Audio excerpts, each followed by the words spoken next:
Good morning. We're on chapter 9. We're on chapter 9 of the Tao Te Ching, Thomas Cleary translation. And the name of this chapter is To Keep on Filling. To keep on filling is not as good as stopping. Calculated sharpness cannot be kept for long. Though gold and jewels fill their houses,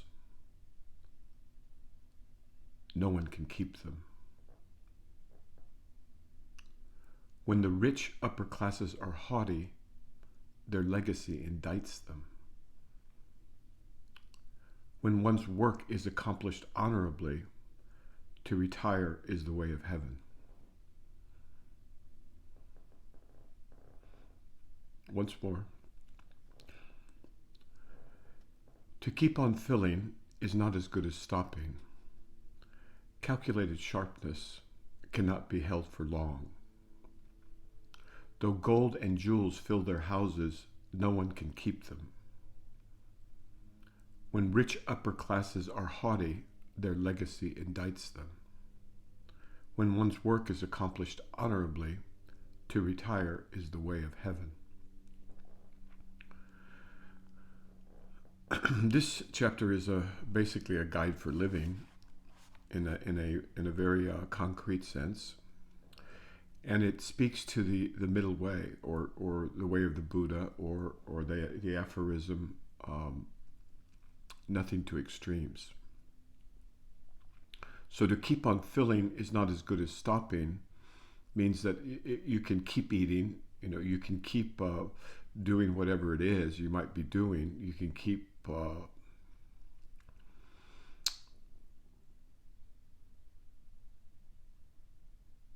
behaving in a particular way. You could keep putting your money on a one pony, but that's not as good as stopping and being moderate in that whatever it is you're doing. But here it may be directly referring to eating. To keep on filling is not as good as stopping, or maybe it's a projection.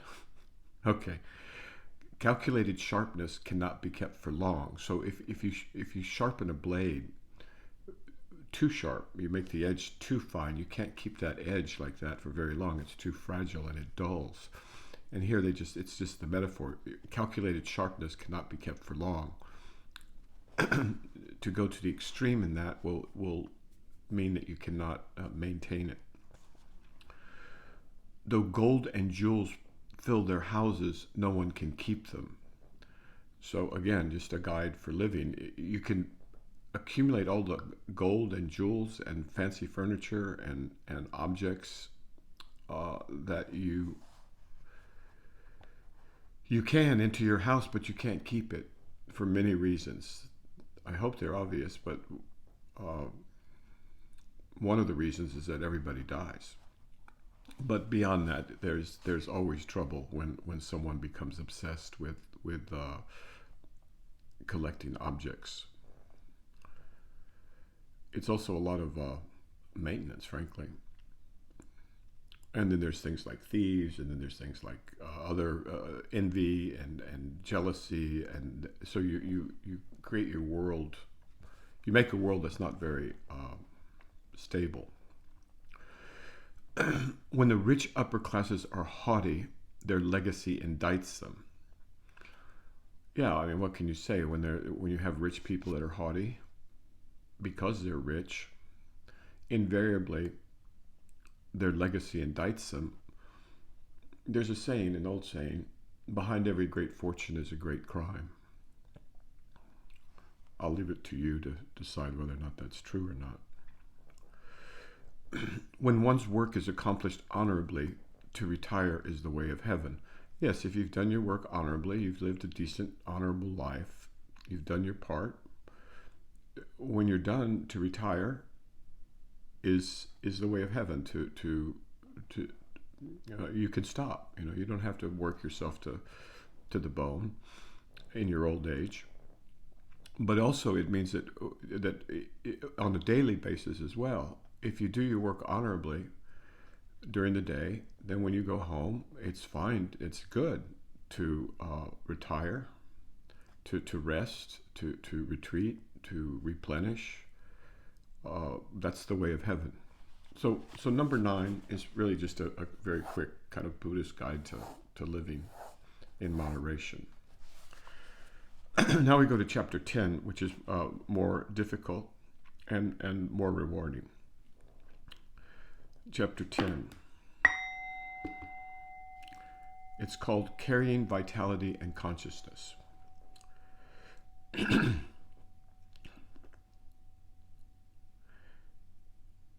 Carrying vitality and consciousness, embracing them as one, can you keep them from parting?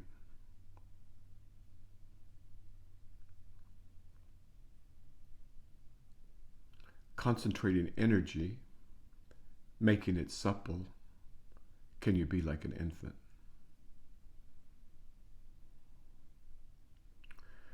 Purifying hidden perception, can you make it flawless? Loving the people, governing the nation, can you be uncontrived?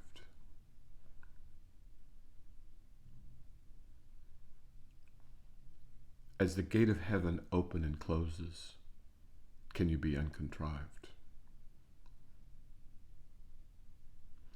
As understanding reaches everywhere, can you be innocent?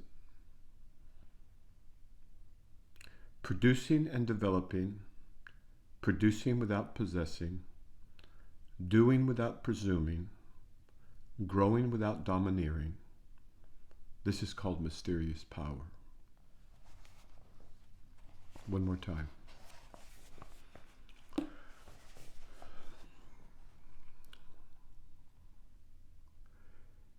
Carrying vitality and consciousness, embracing them as one, can you keep them from parting?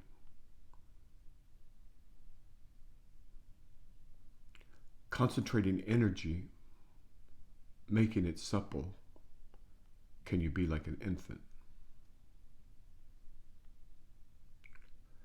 Purifying hidden perception, can you make it flawless?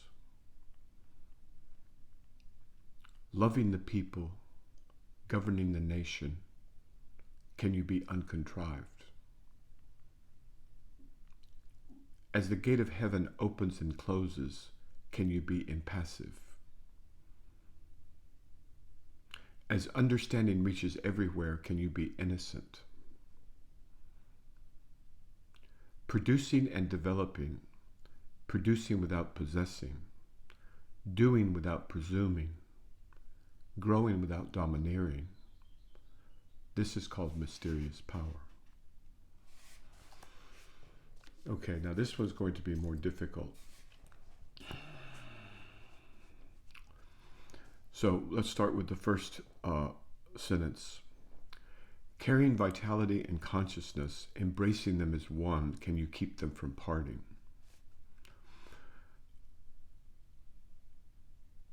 So this refers to a central practice in the cultivation of consciousness, Taoist consciousness, which is the same, by the way, consciousness is consciousness, whether you get there by the Buddhists, the Taoists, the Christians, the Muslims, doesn't matter.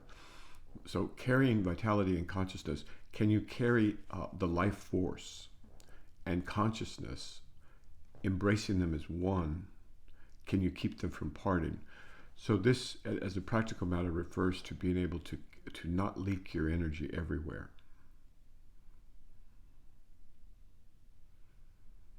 Vitality being the life force, energy is necessary for maintaining subtle consciousness. So the question is, can you live and not leak your energy everywhere with, say, in getting into little petty squabbles, or getting emotional, or getting or gossiping, or all the countless ways that the practitioner can leak energy that they need instead for cultivating consciousness. We don't speak of Qi, which is another, I think it's another word for it, vitality. We don't think about this much in the West, but it's important, and each of us has a store of it, and we can leak it out all during the day, or even during the night if we are careless, and we engage in things that have no yield, no meaning. They serve petty gratification of some trivial impulse, things like gossip, things like getting emotional in an argument, and getting in an argument, or even, I mean, there's nothing wrong with, I'm going to use rock music as an example. There's nothing wrong at all with rock music. I love rock music, for example, but you can leak energy quite robustly if you listen to it too much. And I'm using rock music simply because I'm an old boomer, and it's easier for me to talk about that. But with any kind of music, or any kind of conversation, any kind of emotion, it does cost energy, and oftentimes that energy is better spent on cultivating consciousness. Oh, here's, and the next sentence it says, concentrating energy, making it supple, can you be like an infant? Now this is an image that we also see elsewhere in the Tao Te Ching, and that's that of an infant. An infant's energy is quite extraordinary. They're really strong little boogers, those kids, and but they're also very supple. Their bones aren't hard yet. Their joints are still loose, and so they're used as an image of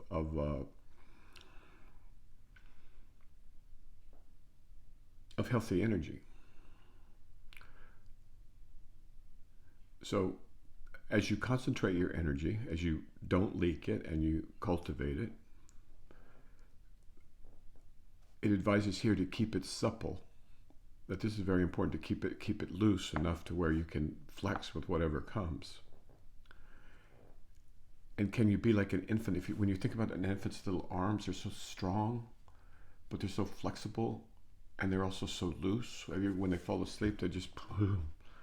And so the image of an infant is used as an example of healthy strength, healthy energy. When a baby cries, he cries with all he's got. And when he sleeps with all he's got. And when she laughs with all she's got. But then she returns to the center. It's something it's a metaphor, it's a good one, but it takes time to see how it applies to Taoist practice. But being supple and concentrating energy are two things that are strongly advised here. Okay, now we get into more esoteric practice. Purifying hidden perception, can you make it flawless? Whoa.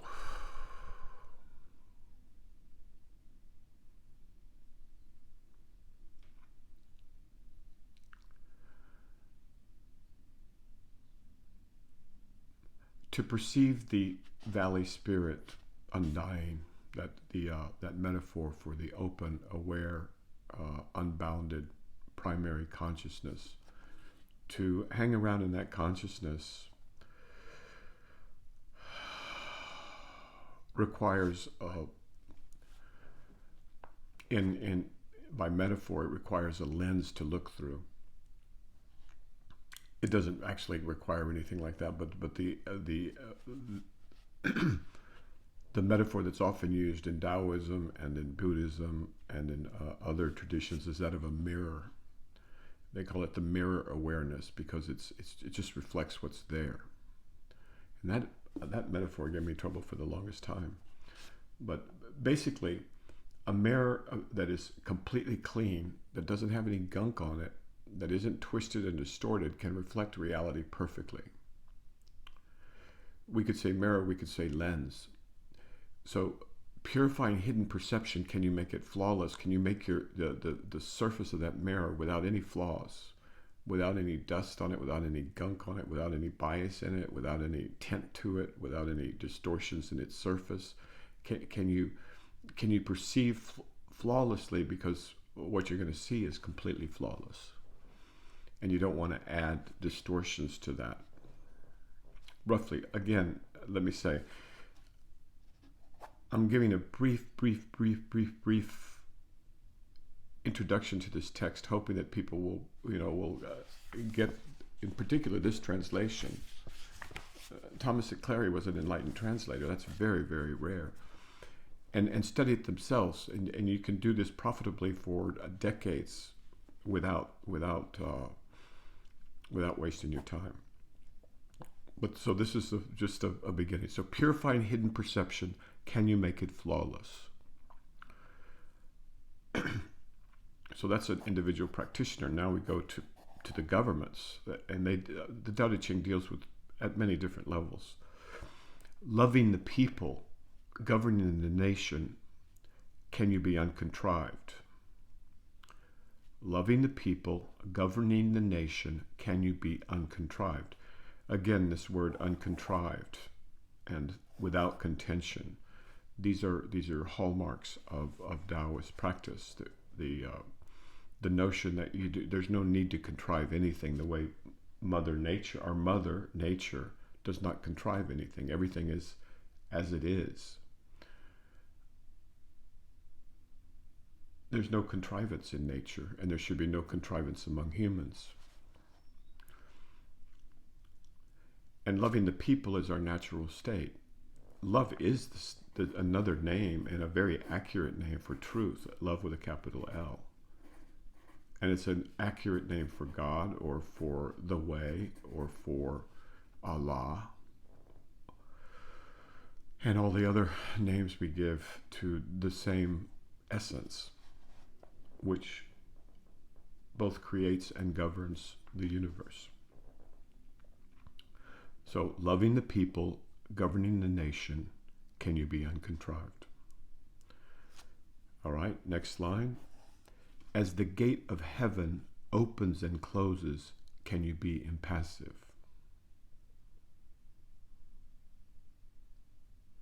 As understanding reaches everywhere, can you be innocent? These two lines refer to praxis, praxis, and it's very important that as the gate of heaven opens, you not get excited.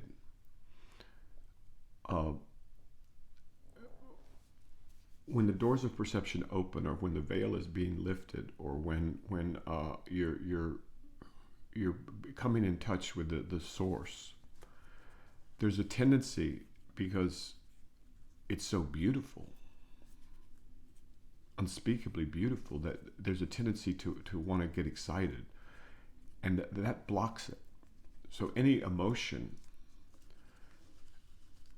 any intense emotion, is kind of the opposite direction to walking through the gates of heaven. Now, it's a demonstrable and observable fact that the gates of heaven for everybody, they open and then they close. I'm sorry, they open and then they close. How long they stay open it's mysterious. Sometimes it can be weeks, but invariably it closes. And both of these are just part of our circumstance here on this planet. And so as it opens and as it closes, you must not get excited. You must not get emotional. You must not, and you shouldn't start thinking a mile a minute, because all three of those are relatively gross, GROSS, and they block perception. or union. So this is just pragmatic advice. As the gate of heaven opens and closes, can you be impassive? As understanding reaches everywhere, can you be innocent? Now, the feature of the gate of heaven opening is that understanding reaches everywhere. It's a very difficult thing to describe, but all of a sudden everything is understood. The Buddhists refer to this as omniscience and or omniscience.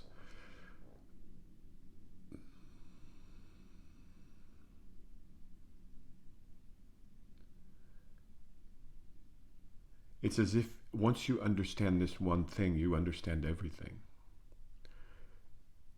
Separation does not exist.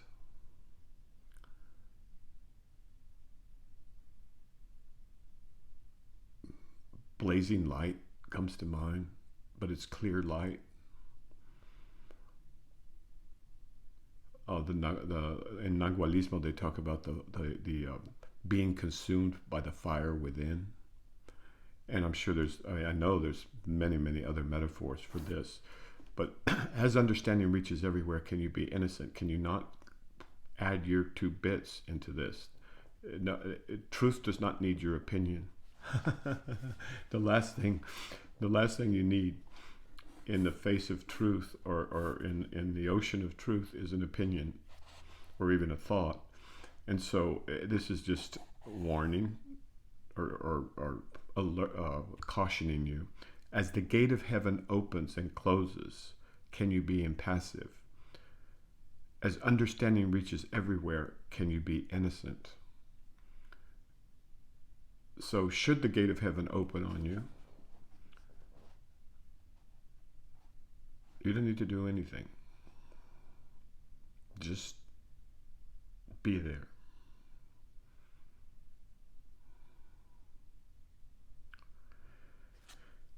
And in the last line of this passage, we have a commentary on it sounds like nature, or the Tao, or it could also refer to a human, but I think this is basically an ode to the Tao, our Mother Nature.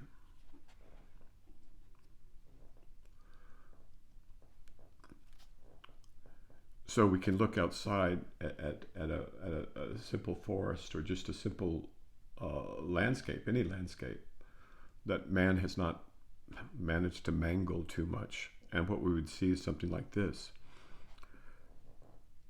Producing and developing, producing without possessing, doing without presuming, growing without domineering.